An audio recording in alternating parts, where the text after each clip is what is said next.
Hey there, singers. This is Sarah Ramsey from the Vocal Lab, and I'm thrilled to share something special with you. Are you ready to take your vocal performance to the next level? Introducing Encore, the Performance Incubator, a transformative 12-week online program designed specifically for singers like you who want to master their voice and command the stage. With Encore, you'll experience personalized laser coaching that targets your unique vocal challenges, and you'll learn in a supportive community environment. This program covers everything from mastering breath control and vocal techniques to developing a confident stage presence and connecting emotionally with your audience. And the best part? We're offering a special beta price for this first run. It's just $600 for the entire 12-week program. Plus, if you're a Vocal Lab member, you get an additional discount. So don't miss this opportunity to transform your singing and join a community of passionate vocalists. Registration is open now and closes June 7th. Head on over to sarahramsey.com/encore to secure your spot. Let's make this your best performance yet with Encore. I think there's a balance that has to be struck because it's really easy to, there's constantly new ideas to try and more that you could do.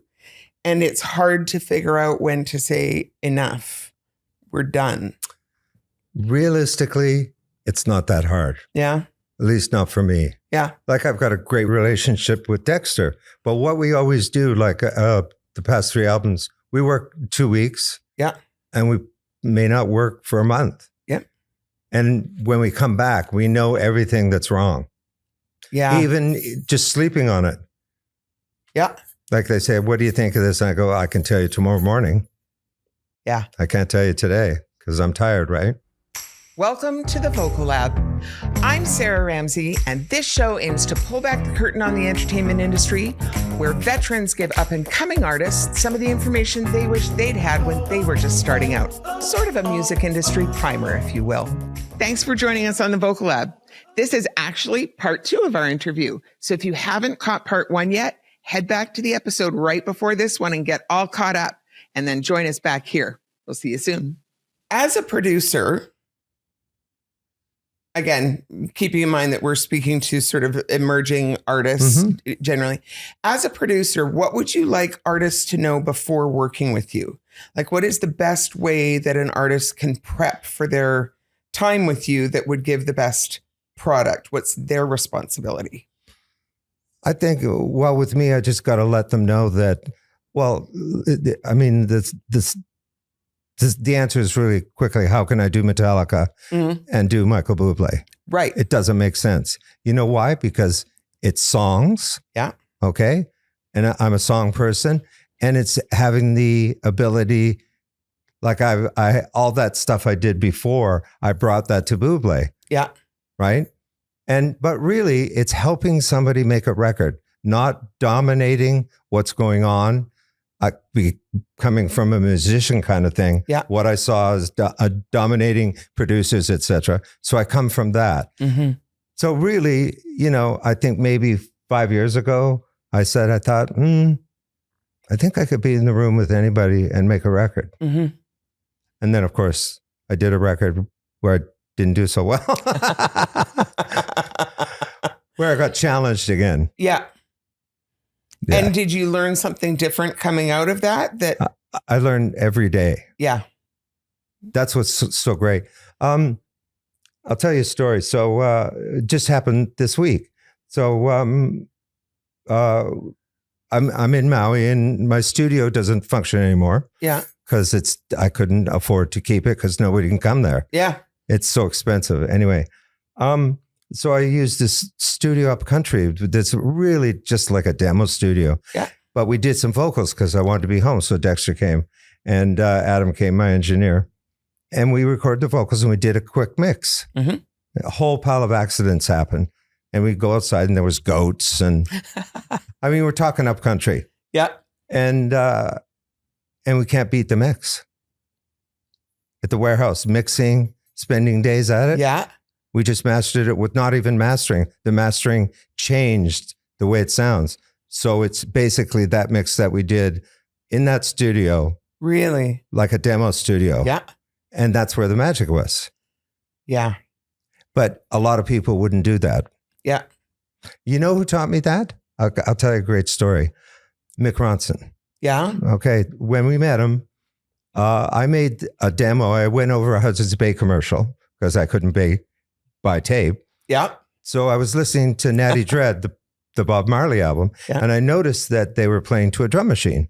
Mm-hmm. So I bought that drum machine and I wrote the bass line, The Eyes of a Stranger. Yeah. Kind of similar to No Woman, No Cry. I'll admit it. Anyway, so I did a demo with Chris Taylor, who worked there, the drummer, and I put it all together. And there's a couple of mistakes, and Paul sang it, and Mick Ronson came in. Well, we're not going to get much better than that. So we fixed the edit. We did an edit. He put keyboards in. It's a demo over Hudson's Bay commercial. Really? Now that to me changed everything in terms of he didn't have to re-record it. He didn't have to make it his. Yeah. He just recognized that there was something there. Yeah. And the other day, Dexter and I and Adam, we realized that something's there and we can't get better than that. Yeah.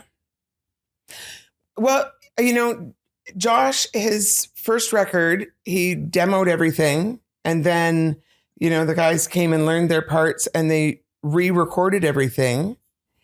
And he was not happy with how the process, like you say, changed from the demos to the final cuts. And since then, his recording process for his own stuff, at least, has been a different process. And he now writes and records simultaneously rather than doing it as a two-step process. So what you hear on the finished record is what he has created as he's right now. He has his own studio, so he can take a long time to do it that way. But he doesn't do it in two steps. It is a one-step process because of exactly what you're talking about. The recreation never matched the magic of the first time. But we wouldn't be able to do that in the analog days. Right. That's what's great about digital. This is what's opened the world to this wonderful thing. Yeah. Yeah. Yeah. What has gone into, or what elements have gone into some of your favorite projects that you've worked on? A very open-ended question. I mean, the common thing is just the people themselves and the quality of the musicians. Yeah. Good and bad. Yep. Because there's a lot of not great musicians that make great records. Yes. And write great songs, I think that's what keeps me interested in it. Yeah. It's that there's no way to make a great record. Yeah. Like you can't plan it. You can't, you really can't. So, okay, here's a great thing. So the Christmas record. Yeah. Doing an 80-piece orchestra at Capitol Studios. Everybody in the room reads music. Yes. I don't read music. Yeah. Okay. And so I was kind of freaking out. Yeah. And by pacing and then just going through all sorts of processes, I went, wait a minute. They don't know how to make a record. Right. They don't know, they can't do what I do. Mm-hmm. So as soon as I was in. Yeah. Do you follow me? Yeah. Yeah. And that's my point is I've got that perspective and I know how to make a record. It's basically the studio as an instrument. Yes. I love that perspective. It's an instrument. It doesn't matter what instrument I play or what I use or what sound. It's just getting to that point where you go, this is great. Yeah. And recognizing all the accidents that happen. Yeah. Recognizing, I think some of the magic has to come from recognizing when the accidents are like beautiful accidents that happen. And it happens all the time. So with Bublé, I said because of Amy Winehouse's record, she used the Dap Kings. So I said, Michael, I think we should fold them up and we should go to Brooklyn and let's do 3 songs with the Dap Kings. 8-track studio, okay, in Brooklyn. People we just walked in and it's just incredible. Really? 2 mics on the drums. It's like maybe a quarter the size of this room. Wow. The whole band was in there. And it was just like 8-track, 2 mics on the drums. Like I just got schooled just just being in that environment. Yeah. So that's what I learned. And I use that all the time. Like I use exactly what Gabe did. Yeah. Just excellent players and feel and stuff. So, so I was in this point and then this happened. And I just recognized that the record, Amy's record, was her, but the people that were playing it. Yeah. And I said, we should do this. And the funny thing is they said, well, we're only doing it for you. We don't know anything about Bublé, but we like Metallica. But he killed it. Yeah. It's some of his best stuff, not because of me, about the people and the players. Yeah. Because he loves that sound. Yeah. Not perfect. Yeah. Well, I think I said it earlier, but I think we live in a time where there's so much perfection in music that imperfection in music stands out as something individual and with beauty in it. Yeah. Yeah. So I talked about Gabe, the Tap Kings. He knows everything about every Motown, knows every record. So I asked him, I said, why on some of the Motown records is the tambourine so loud? Yeah. And a shaker. You know why? Because they put it on in mastering. Really? So they have no perspective of how loud it is when they're cutting the vinyl. That's why the tambourine, in a Motown record, or a shaker or a cowbell. Yeah. Yeah, we need this. Wow. Isn't that incredible? But it doesn't matter that the tambourine was loud. I think every great hit song has got a flaw in it. Something that is not right. So I can tell you all the flaws on all the singles that I've done, but I'm not going to tell you. Well, that's a whole show in itself, I think. And even out of time, I think the Stones song, The Tambourine, is so out of time. It's just awful. It's so loud. Yeah. Anyway. Yeah. Great fact. Well, now I'm going to start listening for imperfections. Yes. Yeah. What have been, so conversely to, what have been elements that go into projects you've really enjoyed? What have been contributing factors to projects that felt like a total slog for you? Again, you don't have to name names or anything, but, any projects that you maybe end up feeling like you wish you hadn't taken on in the end or anything. But just talking about the process, what are the elements that make those things a drag to work in that process?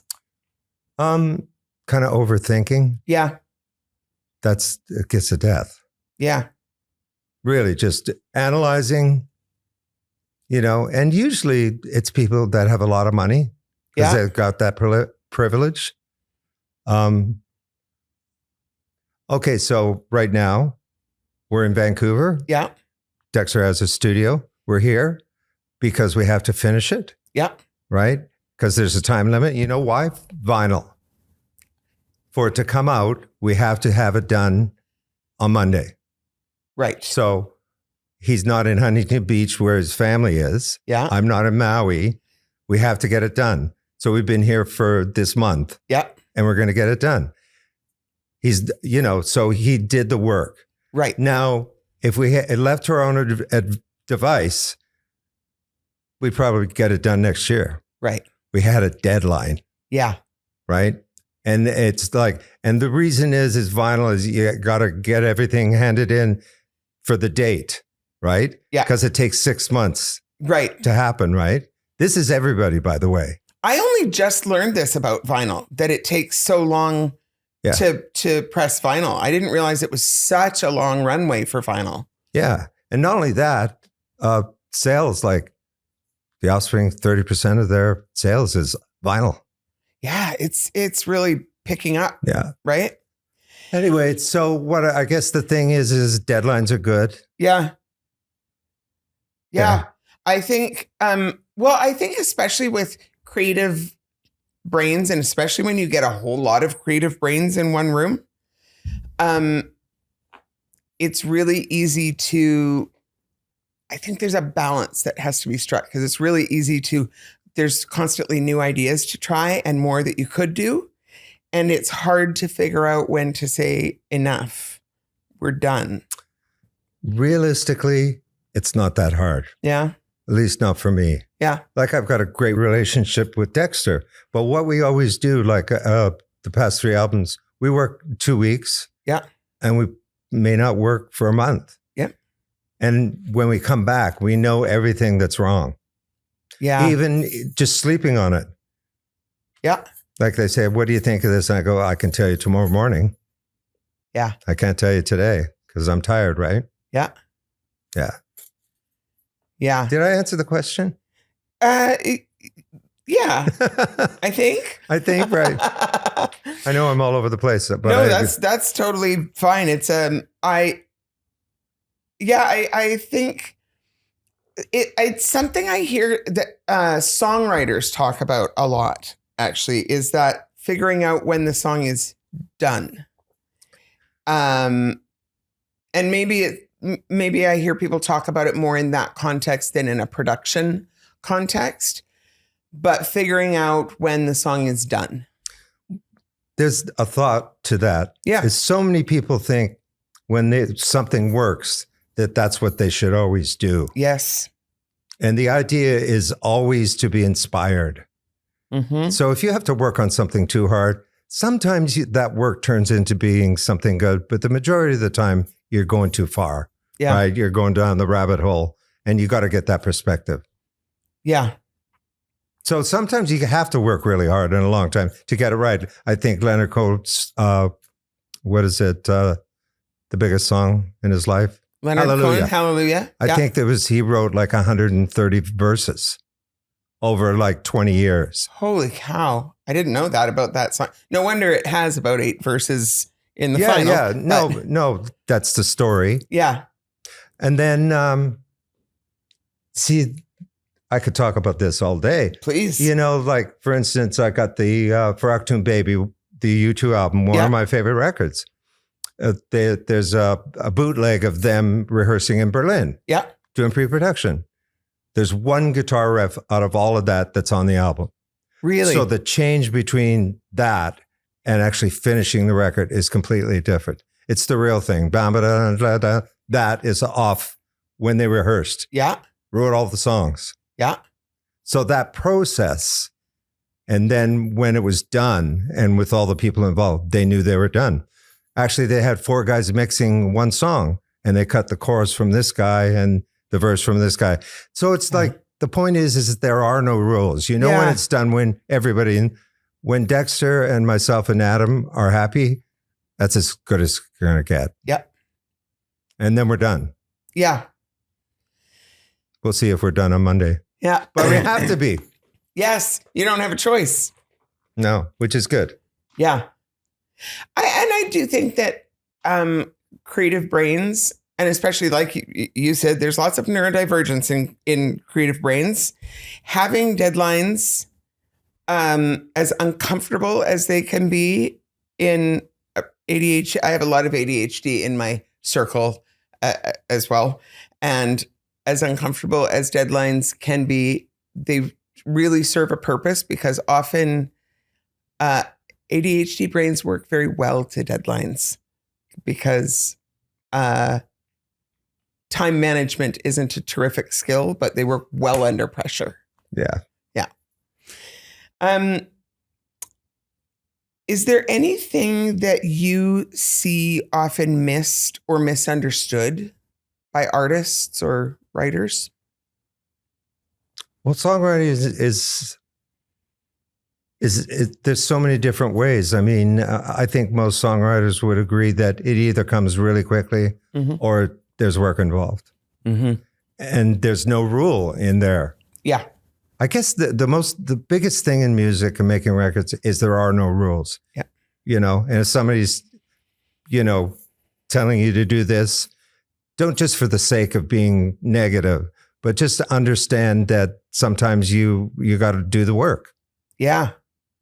Yeah. As a matter of fact, the one thing I say to, and this I got from Mick Ronson, because when he was going through our songs, there was one song called Hastings Street, and it was based on kind of a song off Darkness on the Edge of Town, that Springsteen thing. And he came in and he said, well, I think it's good like that, but you wrote the song, let's find the home for the song. Mm-hmm. So we went completely, we would have never gone there, and it made the song better. Yeah. But if it didn't work, he would go, okay, well, let's go back to that. Yeah. But it's the point of trying. Yeah. You know, you got to have the ability to try something. If it doesn't work, you have the ability to go like, that didn't work. Let's go back to this. Yeah. That's what I tell everybody, because I'm going to go there. Yeah. I learned that off him. Yeah. But sometimes you don't need to do that, as in Eyes of a Stranger. It's there. Mm-hmm. And that happens a lot, right? Developing that discernment muscle for when it's already there and when you need to try something different, I would think is, part of that is something you want to develop as an artist, but certainly in your role as a producer, that's got to be a big part of that job, is developing that muscle. Well, the muscle that's developed is just, it's the feel. Yeah. Like so many people and writers can write a great verse and a great B section, but there's no chorus. Yep. And choruses are important. Yes, they are. And even lyrically. Yeah. You know, what is the song about? And that's a great thing. I learned that from Richie Sambora. It's always, he writes the chorus first. Mm-hmm. What's the song about? What is the song about? And like, for instance, I know a couple of writers where they'll write the melodies and we'll have all the music, but they don't do the lyrics. And I can't finish a song until the lyrics are there. Yeah. See, it's a mess. It's all over the place, but it's kind of fantastic. It is kind of fantastic. This is why I still do it. Mm-hmm. If it was all figured out, it wouldn't be interesting. Yeah. Okay. I'm going to drop a name. Please. Okay. So I did a song on, well, Bublé got us to do a song on a Van Morrison duets album. Okay. So we recorded the band doing this song, and we recorded it, and I recorded his vocal anyway, and then I mixed it. And so I get a call. Well, Van likes the way you mixed it. Will you come and work with Van? Mm-hmm. And I went, yeah. Okay. So I produced 3 songs with him. Yeah. Okay. And just working with him is just like staggering. But he only does 1 take. Really? 1 take. 1. And if it doesn't work, he just gets rid of the song. And, you know, to me, it's just like, what? I just got so schooled. Wow. Like I went to school with Van Morrison. But I did the one thing. I said no to him once. It was like, click. He wanted me to come over, and I was working with another band. I had 3 days to finish a mix. He says, well, you got to be here tomorrow. I said, I can't do that. Can't do them. Click. Never heard from him again. But it was the most amazing experience of my life. Yeah. 1 take. I mean, I've heard of artists who, I've heard of a couple of artists who are 1 take, like they nail the vocal in 1 take. That is different than they will only do 1 take. Yeah. That's amazing. Another thing, we had lunch together. He invited me to lunch. And so we talked 2.5 hours about music. Yeah. And it was just the best time. Yeah. Interesting thing, like I saw him live, Bruce Allen and I brought my kids with me. Yeah. Because we were in England for a while. And we went to see him live, and he plays saxophone the whole night. Really? And he's quite good. And so when I was alone with him at that lunch, I said, so what came first? Because I noticed the melodies that he sings. Yeah. When I was mixing it are like the way he plays sax. Yeah. I said, so what came first? He said saxophone. And he just smiled. He knew what I was getting at. Yeah. All those notes that he goes to, it's from playing sax. Like the jumps he makes and stuff. Yeah. The melodies he goes to. They're all horn lines. They're all, well, yeah, it's saxophone lines. Yeah. Wow. Now I'm going to go back and listen to a bunch of Van Morrison stuff and and listen with those ears. Yeah. And a great story. Yeah. Great story. So there was this great gospel singer, Gregory Porter, a young guy from California. Yeah. And his day-to-day guy said, well, I said, who is this guy?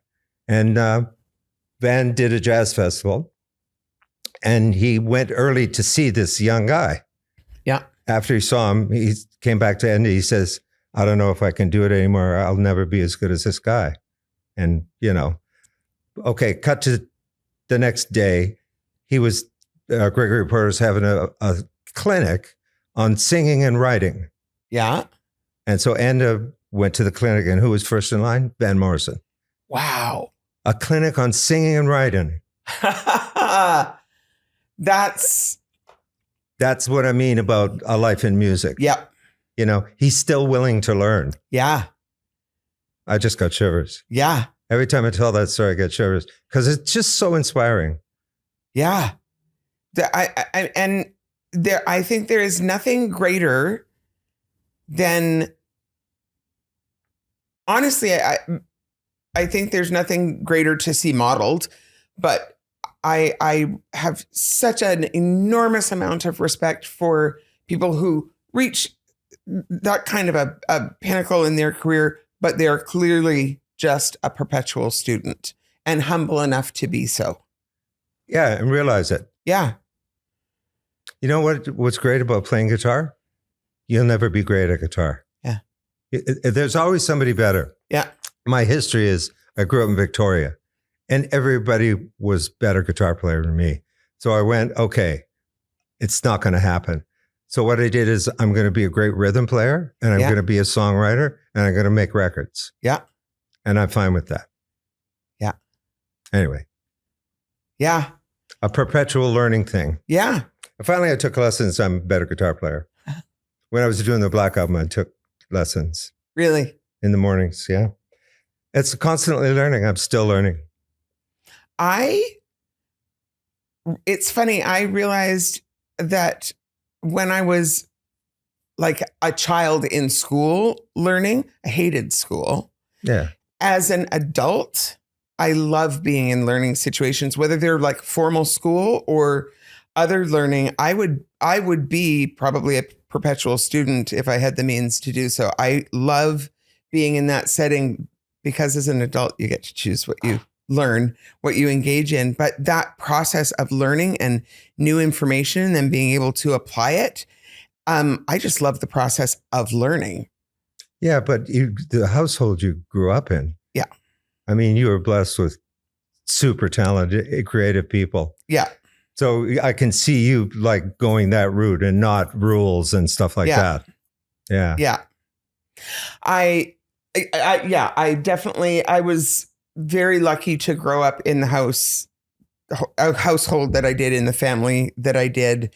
And certainly musically speaking, I mean, I was a teenager before I realized that most families don't sit around in the evening and sing in 4-part harmony, because we did. Not every night, but like regularly enough. Of course. I really did not understand until I was far older than I should have been that was not commonplace. Yeah. I heard Josh say recently that as a kid, he thought everybody grew up to be a rock star, or like to be a musician, not necessarily a rock star, but to be a musician. He just thought that's what everybody did. Yeah. Because in our world, that's what everybody did. Yeah. Yeah. So it's, I'm very grateful to have grown up in the family that I did. And I saw that. Yeah. In both of them. Yeah. They were inspiring. Yeah. Like a Little Mountain was, it's the seed of my life. Yeah. I think there was a magic there for a lot of reasons, but there are so many people who have come out of that, of that place in so many different aspects of music, on the production side, in the artist side, there's so many people that have come out of that time and place there had to be a magic there. Yeah. Yeah. Here we go. Being someone who worked your way up from humble beginnings to being one of the most sought after producers in the world, do you have advice for emerging talent about navigating their career in terms of networking or just getting to the top of their game in whatever, their field in music is? I think the thing that's worked for me is I've never been afraid. Let's put it this way. So I was in Victoria. Yeah. And I got my job because I wasn't scared to make a mistake. Yeah. That's why Roger hired me. Yeah. Is because every time they says who wants to try it, it was me. That I didn't care what anybody thought of me. Yeah. I went up and I did it. That's how I got my job. My whole life is mistakes. Yeah.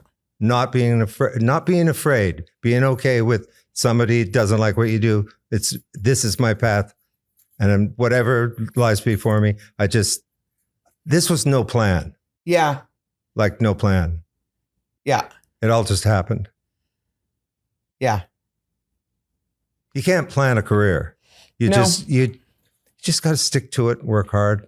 That doesn't mean you're going to get success, but I think my greatest achievement is that I've been able to support my family as in music. Yeah. That's just like the best. Yeah, it is. That's success. Absolutely it is. Absolutely yeah. it is. And you have a big family too, don't you? Yeah. You've got 9 kids? No, is that right? 6. 6. I had 6 days off. I'm not kidding. By the way, they were all homeschooled. Were they really? Yeah. They were all homeschooled. Incredible. I was like, this was my wife, Angie. Yeah. She said, well, we traveled. Yeah. You see, we took the kids everywhere. Everywhere I went, we took the kids. We stayed as a family. That's incredible that you did everything that you've done in your career and did it as a family unit. We just didn't, there's a bit of a thing in Hawaii. We're all basically blonde, blue-eyed. It was tough when we moved there in the 90s. But really, we decided that because I had to work, I was in San Francisco for a long time, and they came. Yeah. So we homeschooled. And it's amazing because they've all, because they were homeschooled, when they went to university, they embraced it. Yeah. Because they had to do it on their own. Yeah. And they've done really well. Yeah. It wasn't my idea, it was my wife's. Yeah. She was a smart cookie. Yeah. No kidding. Yeah. And it was great. So actually, we built a schoolhouse and we hired 2 teachers. Yeah. And then some of the surfer kids. Yeah. They all came to this schoolhouse. It was called amazing. Cool School. Yeah. Cool School? Cool School. I love that. Yeah. I teased her. I said she just didn't want to get up in the morning and take the kids to school. I can't believe I just said this, but. Well, I wouldn't blame her. I hated getting up in the morning to take my kids to school. So. Exactly. But I was not brave enough to homeschool. I had one who actually asked to be homeschooled, who is ADHD, and school was a very hard fit for my son for a multitude of reasons. And he asked to be homeschooled, but I knew that I didn't have it in, I was a single parent as well. So, and I knew that I didn't have it in me. So huge kudos to your wife for navigating that. But the thing is, we hired teachers. Yes. And okay, in Maui, 6 kids, private school. Yeah. Basically half of private school, we got 2 teachers that were full-time. That's how much they get paid in America. Yeah. It's kind of disgusting. Yeah. Yeah. Right. Yeah. No kidding. It is. It is. There you go. What is the most unexpected way that you've used your talents in the course of your career? Jesus. I sounded like my dad just there. I guess there's happiness. Yeah. The records that I've made have made people happy. Yeah. Mad too, but yeah. Got a reaction? Yeah. See, I just love music and I love records. Well, I think that's what art is supposed to do. It's supposed to elicit a reaction. Yeah. And that reaction isn't necessarily always supposed to be good. Good. Oh, yeah. It's okay if it's not all good. It is. Yeah. What do you think creates a career with longevity? You don't get married. You don't get married to the output of like the end game. Right. Like I never, like I said, there was no plan. There was no,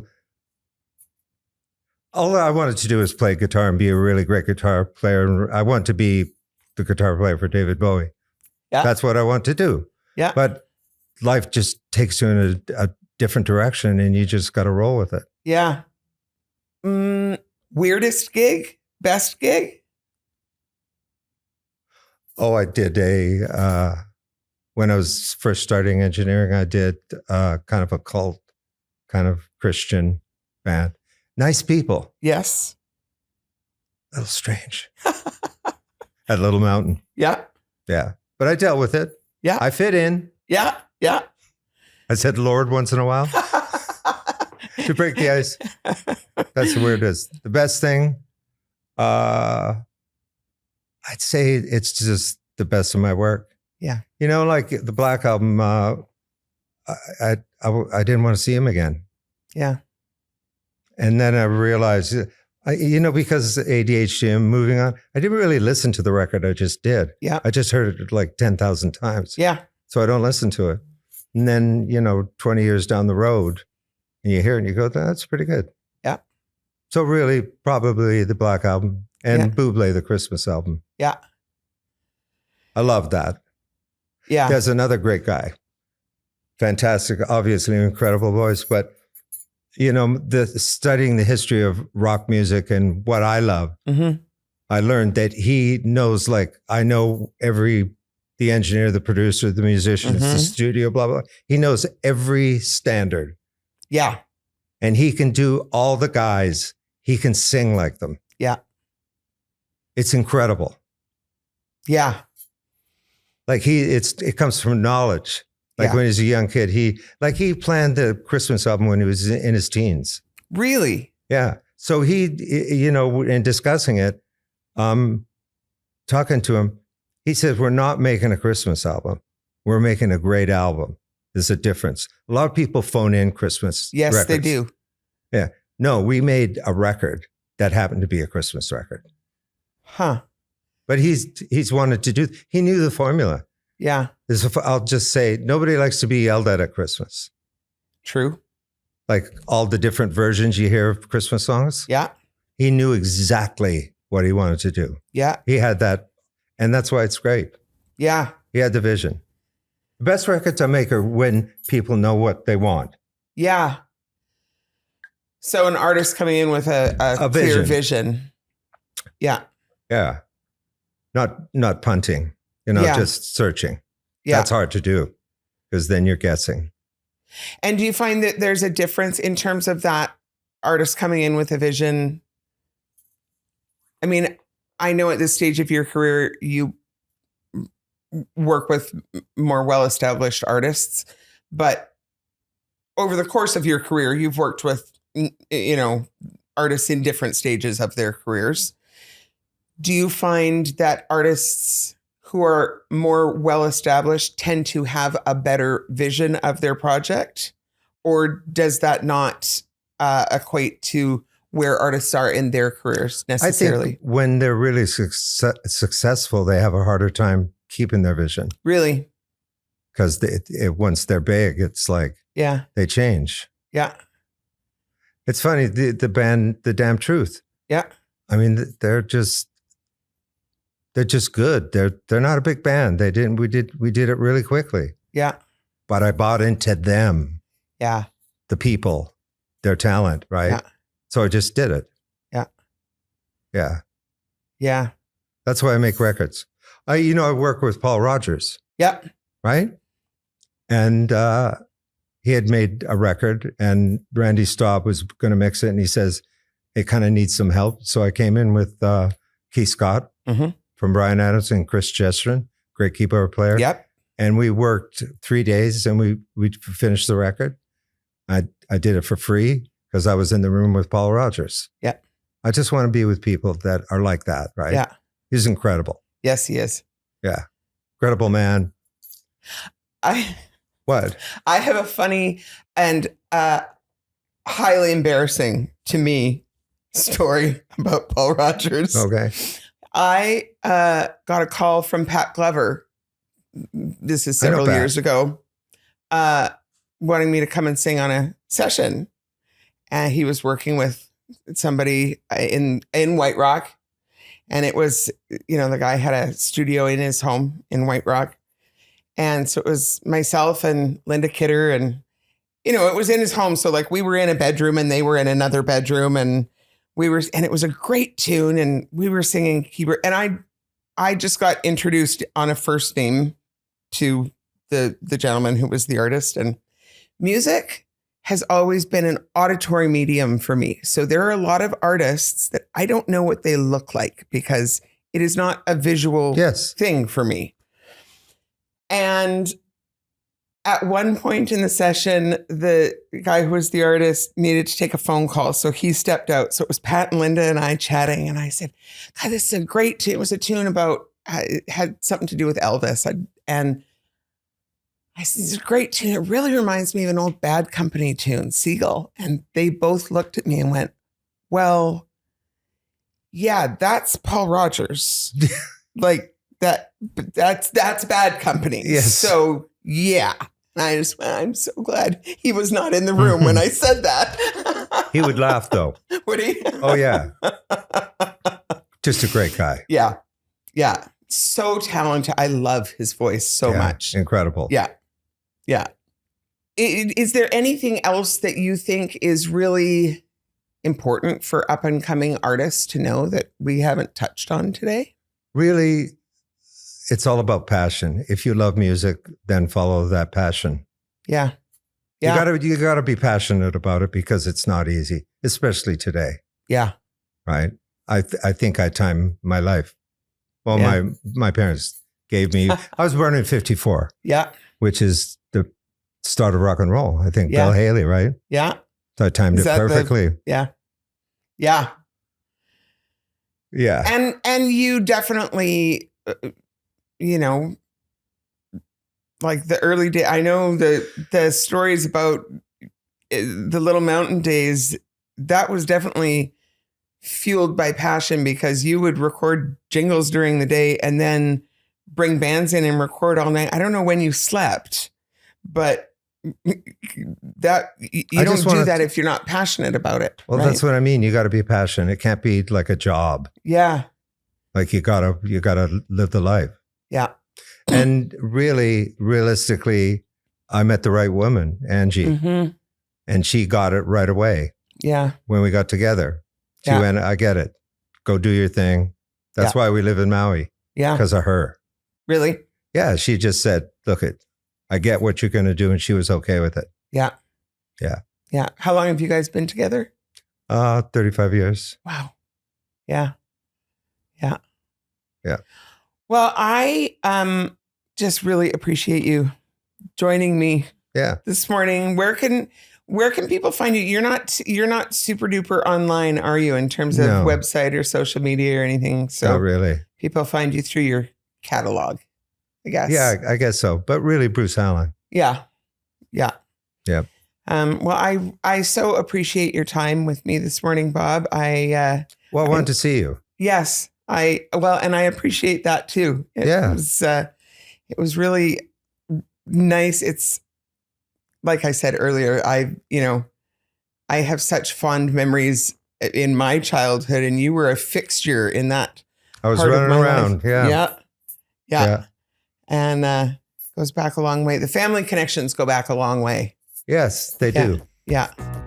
So I'm very appreciative. Thank you. No problem. Yeah.